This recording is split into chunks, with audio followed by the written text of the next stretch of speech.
ધોરણ 11 કોમર્સ વાણિજ્ય વ્યવસ્થાની અંદર પ્રકરણ નંબર 7 ખાનગી ક્ષેત્ર, જાહેર ક્ષેત્ર અને વૈશ્વિક સાહસો, જેની અંદર આની પહેલાંના લેક્ચરની અંદર આપણે ખાનગી ક્ષેત્ર અને જાહેર ક્ષેત્ર જે છે એના વિશે ચર્ચા કરી હતી, એનો તફાવત પણ જોયો હતો.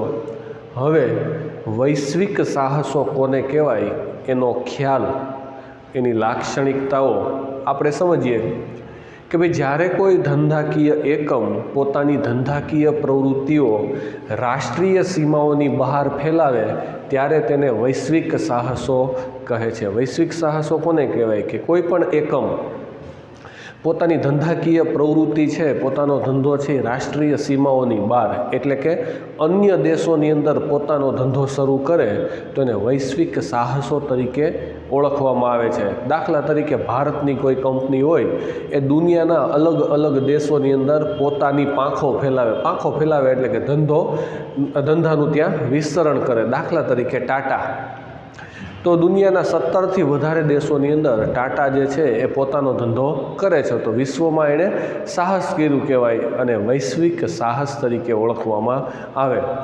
આ જે ધંધાકીય સાહસો છે એના પ્રકાર અહીંયા પાડવામાં આવ્યા છે. એમાં છે સ્થાનિક સાહસ. સ્થાનિક સાહસ એટલે કે આપણા દેશની અંદર જ, પોતાના ગામની અંદર જ, પોતાના પ્રદેશની અંદર જ જે સાહસ કરવામાં આવે, ધંધો એક પ્રકારનું સાહસ જ છે, કારણ કે એમાં નક્કી નથી હોતું કે નફો થાય કે નુકસાન. તો એ પોતાના જ દેશની અંદર કે પોતાની જે સીમાઓની અંદર એ સાહસ કરે એને સ્થાનિક સાહસ કહેવાય.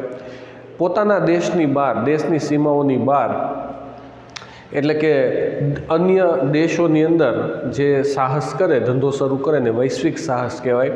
વળી વૈશ્વિક સાહસ જે છે એના 3 પ્રકાર હોય: આંતરરાષ્ટ્રીય સાહસ, બહુરાષ્ટ્રીય સાહસ અને ટ્રાન્સનેશનલ સાહસ. જોઈએ આપણે વિગતવાર એને એક પછી એક. વૈશ્વિક સાહસો જે છે એમાં સ્થાનિક સાહસ કોને કહેવાય? જે સાહસો પોતાની ધંધાકીય પ્રવૃત્તિઓ રાજકીય સીમાઓ પૂરતી મર્યાદિત રાખે તેને સ્થાનિક સાહસ કહેવાય છે. સામાન્ય રીતે શરૂઆતમાં બધા જ સાહસો પોતાની ધંધાકીય પ્રવૃત્તિઓ માટે કોઈ ચોક્કસ પ્રદેશના વાતાવરણનો અભ્યાસ કરે છે અને તે અનુસાર પોતાની બજાર વ્યૂહરચનાઓનું ઘડતર કરે છે. સ્થાનિક સાહસ તો કે જે સાહસો અથવા તો જે ધંધા પોતાની રાજકીય સીમાઓ પૂરતા મર્યાદિત હોય. મેં તમને હમણાં જ વાત કરી એમ કે ભારત દેશની સીમાઓની અંદર ધંધો કરવામાં આવતો હોય, બરાબર, એને સ્થાનિક સાહસ કહેવાય. સામાન્ય રીતે આપણે જોવા જઈએ તો શરૂઆત ધંધાની જ્યારે થાય ત્યારે એ ધંધો જે છે એ પોતાના દેશ પૂરતો જ સીમિત હોય અથવા તો પોતાના પ્રદેશ પૂરતો જ સીમિત રાખવામાં આવે છે. ચોક્કસ પ્રદેશ અને ચોક્કસ વાતાવરણ જે છે એનો અભ્યાસ કરી અને એના આધારે પછી આગળ વધવામાં આવે છે ને બજારની વ્યૂહરચનાઓ ઘડવામાં આવે છે. માની લો કે આપણા પ્રદેશની અંદર આપણને સફળતા મળી ધંધાની અંદર, તો આપણે બીજા પ્રદેશમાં જશું, એવી રીતે બીજા દેશમાં પણ જશું, બરાબર. પછી છે વૈશ્વિક સાહસ. ધંધાકીય એકમ રાષ્ટ્રીય સીમાઓની બહાર એટલે કે એક કરતાં વધારે દેશોની અંદર પોતાની પ્રવૃત્તિઓ વિસ્તારે છે ત્યારે તેને આંતરરાષ્ટ્રીય સાહસ તરીકે ઓળખવામાં આવે છે. જ્યારે પણ કોઈ ધંધાકીય એકમ પોતાની રાષ્ટ્રીય સીમાઓની બહાર એટલે કે અન્ય દેશોની અંદર પોતાની ધંધાકીય પ્રવૃત્તિઓ વિસ્તારે, પોતાની ધંધાકીય પ્રવૃત્તિઓનો વિકાસ કરે ત્યારે તેને આંતરરાષ્ટ્રીય સાહસ તરીકે ઓળખવામાં આવે છે. સ્થાનિક બજારના અનુભવનો ઉપયોગ કરી પોતાની ધંધાકીય પ્રવૃત્તિઓની પાંખો વિદેશના બજાર સુધી ફેલાવે છે. સ્થાનિક બજાર જે છે એના અનુભવનો ઉપયોગ એ કરી અને પોતાની ધંધાકીય પ્રવૃત્તિઓ જે છે એ વિદેશના બજાર સુધી પહોંચાડે. એટલે કે આપણા દેશની અંદર પહેલાં શરૂઆતમાં ધંધો શરૂ કર્યો હોય, એનો અનુભવ એની પાસે હોય અને એ અનુભવના આધારે એ વિશ્વના બીજા દેશોની અંદર પોતાનો ધંધો જે છે એની શરૂઆત કરે છે. તેઓ વિદેશના બજારમાં પોતાની શાખા દ્વારા સ્થાનિક બજારની વ્યૂહરચનાઓનો પણ ઉપયોગ કરતા જોવા મળે છે. એ વિદેશના બજારની અંદર પોતાની જે શાખા છે, પોતાની જે નામના છે એનો ઉપયોગ કરી એ ત્યાં વ્યૂહરચના, બજારને લગતી વ્યૂહરચનાઓ જે છે એ બનાવે છે ને ધંધો શરૂ કરે છે. આવા સાહસોને બહુરાષ્ટ્રીય સાહસ કહે છે. બહુરાષ્ટ્રીય સાહસ એટલે કે એક રાષ્ટ્રની અંદર પોતાનો ધંધો મર્યાદિત ન રાખતા એક કરતાં વધારે રાષ્ટ્રોની અંદર, બહુરાષ્ટ્રની અંદર જે ધંધો શરૂ કરવામાં આવે તેનો અભ્યાસ કરી અને એના આધારે એની વ્યૂહરચના ઘડવામાં આવશે એને બહુરાષ્ટ્રીય સાહસ તરીકે ઓળખવામાં આવે છે. ત્યાર પછી છે ટ્રાન્સનેશનલ સાહસ. સમગ્ર વિશ્વમાં ઉત્પાદન, વેચાણ, રોકાણ અને અન્ય ધંધાકીય પ્રવૃત્તિ કરે છે. આખા આખી દુનિયાની અંદર અલગ અલગ જગ્યાએ એનું ઉત્પાદન થાય, અલગ અલગ જગ્યાએ વેચાણ કરવામાં આવે, એનું રોકાણ પણ અલગ જગ્યાએ થતું હોય.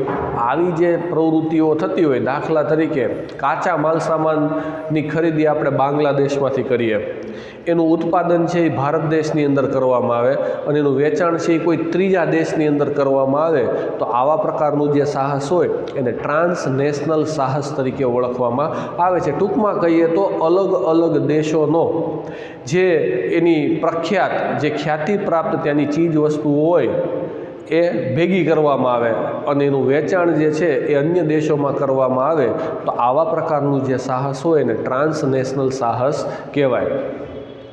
આ એવા સંકલિત સાહસો છે કે જે સમગ્ર વિશ્વની સાધન સંપત્તિનો ઉપયોગ કરી વિશ્વ બજારોમાંથી નફો મેળવે છે. આ એવા પ્રકારનું સંકલિત સાહસ છે, એવા પ્રકારનો સંકલિત ધંધો છે કે દુનિયાના અલગ અલગ દેશોની સાધન સંપત્તિનો ઉપયોગ કરી અને દુનિયાના અલગ અલગ દેશોમાંથી પોતાના ધંધા માટે નફો પ્રાપ્ત કરે છે. ટૂંકમાં અલગ અલગ, દાખલા તરીકે કાચો માલ સામાન આપણે લઈએ હોય બાંગ્લાદેશમાંથી, ઉત્પાદન કરવા માટે ટેકનોલોજી જાપાનની ઉપયોગ કરીએ, મશીનરી વળી ક્યાંક બીજેની હોય, કામદારો ક્યાંક ત્રીજા દેશના હોય, ઉત્પાદન વળી ચોથા દેશમાં થતું હોય અને વેચાણ પાંચમા દેશમાં થતું હોય. આવી રીતે અલગ અલગ દેશોનો ઉપયોગ કરવામાં આવે, એની સાધન સંપત્તિનો ઉપયોગ કરવામાં આવે અને જે વિશ્વના બજારોમાંથી નફો કમાવામાં આવે, એવા પ્રકારના સાહસને ટ્રાન્સનેશનલ સાહસ તરીકે ઓળખવામાં આવે છે.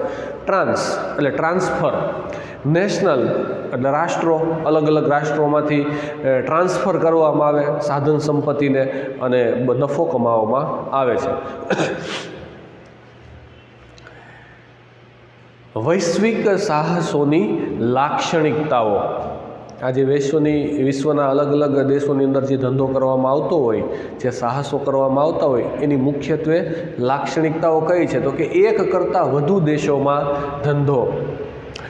વૈશ્વિક સાહસોની અંદર આપણે પ્રસ્તાવનામાં જોયું કે વૈશ્વિક સાહસો આંતરરાષ્ટ્રીય ધોરણે બહુ મોટા પાયા પર કાર્યરત હોય છે. તેઓ વિશ્વના એક કરતાં વધુ દેશોમાં ધંધો કરતા હોય છે. વૈશ્વિક સાહસો જે છે એ આંતરરાષ્ટ્રીય ધોરણે બહુ જ મોટા પાયા ઉપર કાર્યરત હોય છે. તેઓ વિશ્વના એક કરતાં વધારે દેશોની અંદર પોતાનો ધંધો કરે છે. પોતાની ધંધાકીય પ્રવૃત્તિઓ અલગ અલગ દેશોમાં એક સાથે અલગ અલગ રીતે કરતા જોવા મળે છે. પોતાની જે ધંધાકીય પ્રવૃત્તિઓ છે એ એક સાથે કરતા હોય પણ અલગ અલગ દેશોની અંદર એ કરતા જોવા મળે. ટૂંકમાં કહીએ તો એક કરતાં વધારે દેશોની અંદર વૈશ્વિક સાહસો છે એ પોતાનો ધંધો કરતા હોય. પ્રાધાન્ય. રોકાણ, ઉત્પાદન અને વહેંચણીમાં વૈશ્વિક સાહસો જે તે પ્રદેશની ખાસ બાબતોને પ્રાધાન્ય આપે છે.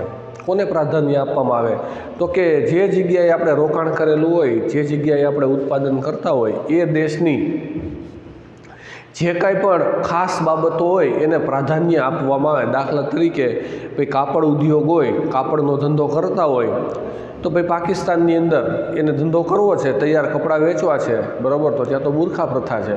તો એને લગતી જે ખાસ બાબતો હોય એવા પ્રકારની ચીજ વસ્તુઓનું ઉત્પાદન કરવામાં આવે અને એનું વેચાણ કરવામાં આવે છે અને એવા લોકોને પ્રાધાન્ય આપવામાં આવે છે.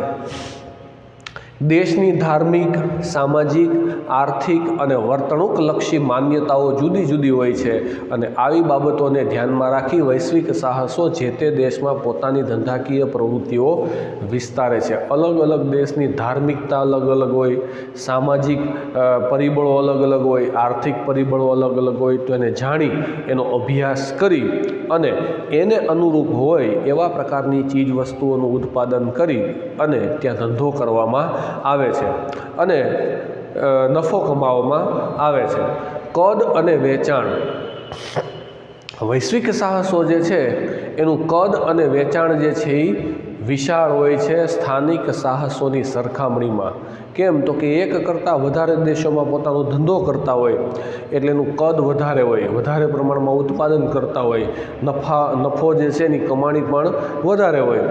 ઘણી વખત કેટલાક નાના દેશોની કુલ રાષ્ટ્રીય આવક કરતાં પણ વૈશ્વિક સાહસોના વેચાણની આવક વધુ હોય છે. ઘણી બધી વખત કોઈ એક દેશ છે એ દેશની જે કુલ રાષ્ટ્રીય આવક હોય એ કુલ રાષ્ટ્રીય આવક કરતાં પણ વધારે આ બહુરાષ્ટ્રીય સાહસ જે છે એનો નફો વધારે હોય. દાખલા તરીકે બાંગ્લાદેશની જે કુલ રાષ્ટ્રીય આવક હોય એની કુલ રાષ્ટ્રીય આવક કરતાં ટાટાની કમાણી વધારે હોય. બરાબર, તો આ જે છે એ વૈશ્વિક સાહસની લાક્ષણિકતા. ત્યાર પછી આર્થિક સદ્ધરતા. આર્થિક બાબતોમાં વૈશ્વિક સાહસો સદ્ધર હોય છે.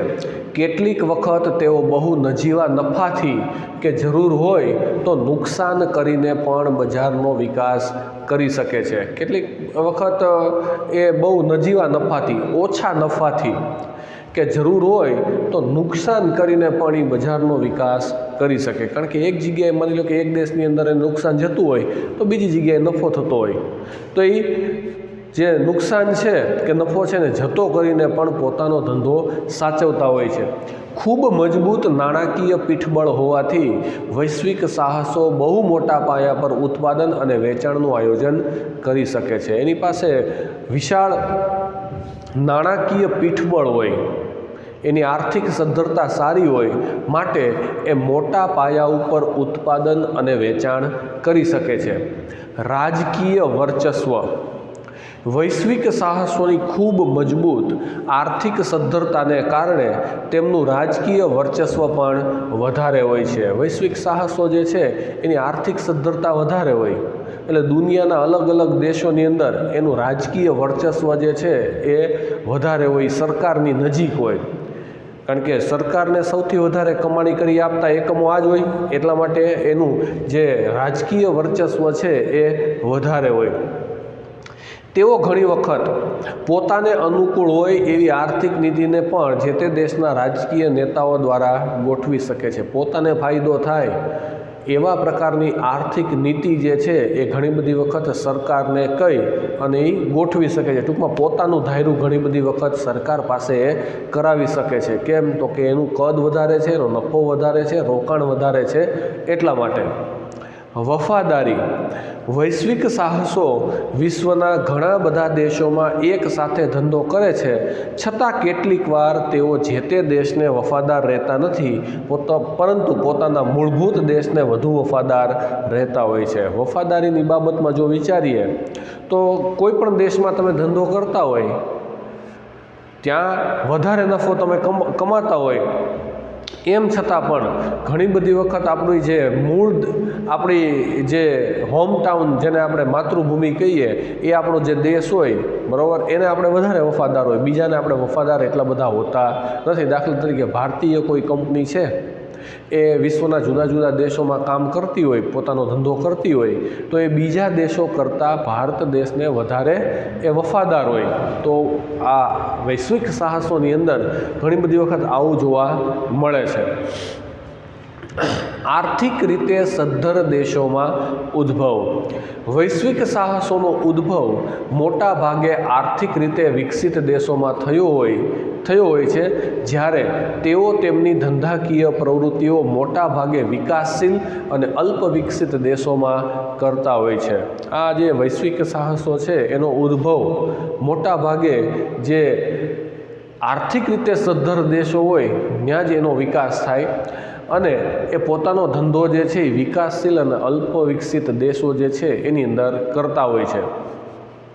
દાખલા તરીકે વૈશ્વિક સાહસ જે છે એનો ઉદ્ભવ છે એ અમેરિકા કે જાપાનની અંદર થયો હોય, એનો વિકાસ શરૂઆતમાં ત્યાં થયો હોય, પછી એ પોતાનો ધંધો જે છે એ ચીન, ભારત જેવા દેશો જે વિકાસશીલ દેશો જે છે ત્યાં એ પોતાનો ધંધો કરતા હોય કે ભાઈ એ આર્થિક રીતે સદ્ધર દેશોમાં એનો ઉદ્ભવ કેમ થાય તો કે ત્યાં નાણાંની સગવડતા હોય, રોકાણ કરવા માટેની એની કેપેસિટી હોય, એટલે એનો ઉદ્ભવ ત્યાં થાય અને પછી પોતાનો વિકાસ કરવા માટે અન્ય વિકાસશીલ દેશો જે હોય ત્યાં એ પોતાનો ધંધો કરે છે. સંશોધન અને વિકાસ માટે મોટો ખર્ચ. વૈશ્વિક સાહસો સંશોધન અને વિકાસ માટે ખૂબ મોટો ખર્ચ કરે છે અને પોતાના જ્ઞાનમાં વધારો કરે છે. વૈશ્વિક સાહસો જે છે એ લોકોની જરૂરિયાત મુજબ દિન પ્રતિદિન પોતાની ચીજ વસ્તુઓની અંદર નવું સંશોધન કરે છે અને સંશોધનની પાછળ આ વૈશ્વિક સાહસો વધારે પ્રમાણમાં ખર્ચ કરતા જોવા મળે છે. તેઓ પોતાની આવકનો મોટો ભાગ સંશોધન અને વિકાસ માટે ખર્ચી નવી વસ્તુઓ, સેવાઓ અને આધુનિક ટેકનોલોજીનો સતત વિકાસ કરે છે. આવકનો મોટો ભાગ ચીજ વસ્તુઓ અને સેવાઓના સંશોધન પાછળ ખર્ચે છે અને આધુનિક ટેકનોલોજી જે છે એનો સતત એ વિકાસ કરે છે અને એ ટેકનોલોજીનો એ ઉપયોગ પણ કરે છે. પરિણામે મૂડીપ્રધાન ઉત્પાદન પદ્ધતિ અપનાવી શકે, એટલે મૂડીપ્રધાન ઉત્પાદન પદ્ધતિ જે છે એ અપનાવી શકે છે. મૂડીપ્રધાન એટલે કે મશીનરીનો વધારે ઉપયોગ કરવામાં આવે.